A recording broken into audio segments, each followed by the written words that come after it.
Take a telescope. Terrific for looking at things which are just a wee bit far away. As long as there's nothing in the way. The bigger the telescope, the further it can see. But the universe is a very big place. Excuse me, it's very dark out here. And if we relied just on what we could see out there, we'd be getting only part of the picture, so to speak. Oh, I see. That's where radio telescopes come in, like this one at Parkes. It's not looking, it's sort of listening.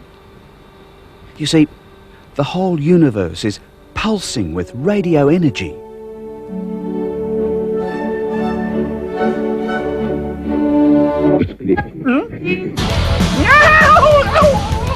Not that sort of radio. Radio energy given off by stars and a whole lot of other objects in space. Radio energy which needs special receivers because it's incredibly weak. At Parkes, these weak signals from far away are collected and amplified so they can be measured and analysed. Oh, and by the way, one of the other big advantages of radio telescopes is that you can use them night and day. But who on earth would be interested in radio energy from space, you might ask? Who on earth would be interested in radio energy from space? Astronomers, actually. Ah. It can tell them heaps about what's out there, like the shape of our galaxy, how fast it's rotating, the size of quasars, molecular clouds in space.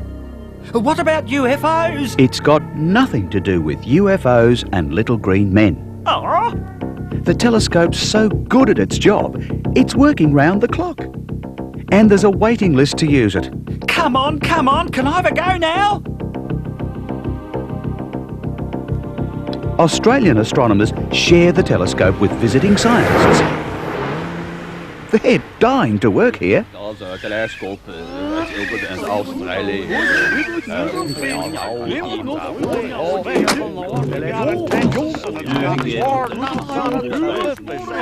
When you go to a show, you pick the best seat you can afford. It gives the best view.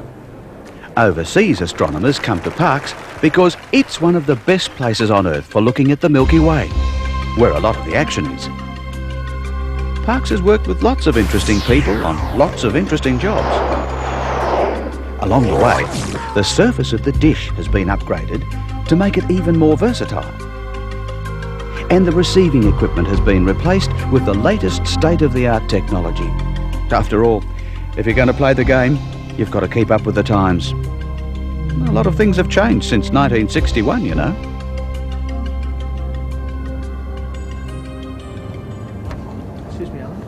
This is the control room, where the amplified radio signals are sent for analysis.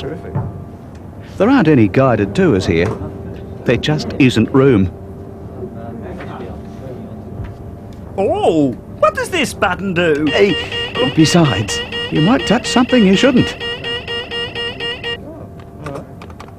It only takes a few taps, and the astronomer directs 1,000 tons of dish to the next part of the sky he wants to observe. And all with an accuracy of a minute fraction of a degree.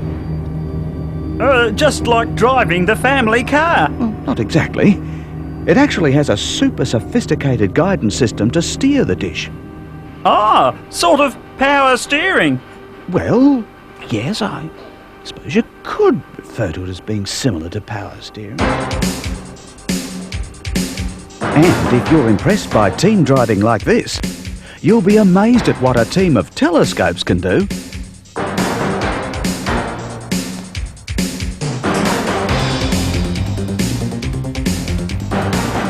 With heaps of ingenuity and some sneaky tricks, the Parkes dish can be coordinated with 7 other dishes across the countryside to all focus at the same point in the sky.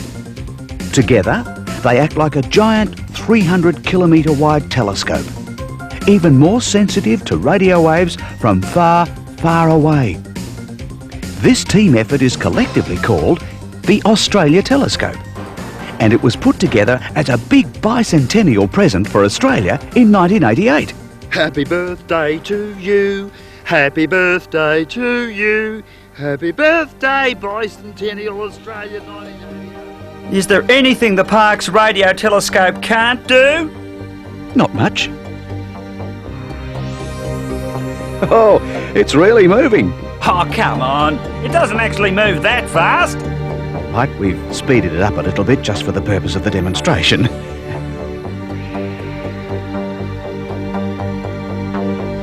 Do anything interesting at work today, dear? Oh, nothing much. We did find a quasar over 20,000 million light years away. Well, that was just before lunch. Oh, and after lunch, darling, you... When you think how weak you'd be if you just travelled that far, you can see why the telescope needs to catch as much of the signal as possible and then amplify it a million times. Once it's measured and recorded, all the astronomer has to do is work out what it means.